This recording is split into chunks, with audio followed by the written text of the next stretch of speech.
ഇദാ മാ അറത്തൻ നുത്ഖ ഫൻതിഖ് ബിഹിക്മത്തിൻ വസിൻ ഖബ്ല നുത്ഖിൻ മാ തഖൂലു വഖവ്വിമി ഫഇൻ ലം തജിദ് ഖൗലൻ ഹകീമൻ തഖൂലുഹു തജമ്മൽ ബിഹുസ്നി സ്വംതി തുഹ്മദ് വതസ്ലമീ.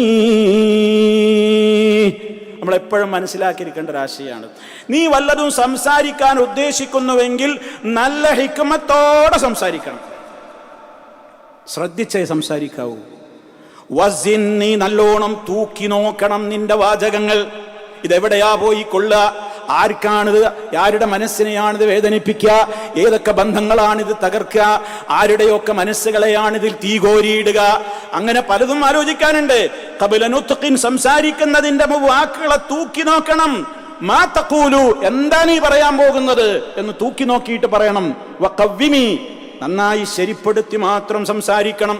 ഇനി അതല്ല ഫഇൻ ലം തജിദ് ഖൗലൻ ഹകീമാ, നിനക്കങ്ങനെ നല്ല നിലക്ക് സംസാരിക്കുവാൻ ഒന്നും അപ്പ അറിവില്ലേ, അതല്ലെങ്കിൽ ഇപ്പൊ അങ്ങനെ സംസാരിക്കേണ്ടതില്ലേ എങ്കിൽ തജമ്മൽ ബിഹുസ്നി സ്വംതി തുഹ്മദ് വതസ്ലമീ.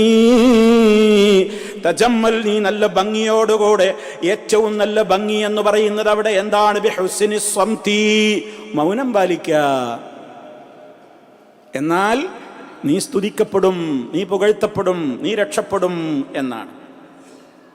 അതിൽ നിന്ന് ആരും തെറ്റിദ്ധരിക്കരുത്. എന്ത് ഹിക്മത്ത് എന്ന് പറഞ്ഞാൽ പറയേണ്ടത് പറയേണ്ട സമയത്ത് പറയാതെ മൂടിവെക്കലാണെന്നൊന്നും ആരും ഇതെന്ന് വ്യാഖ്യാനിക്കരുത്.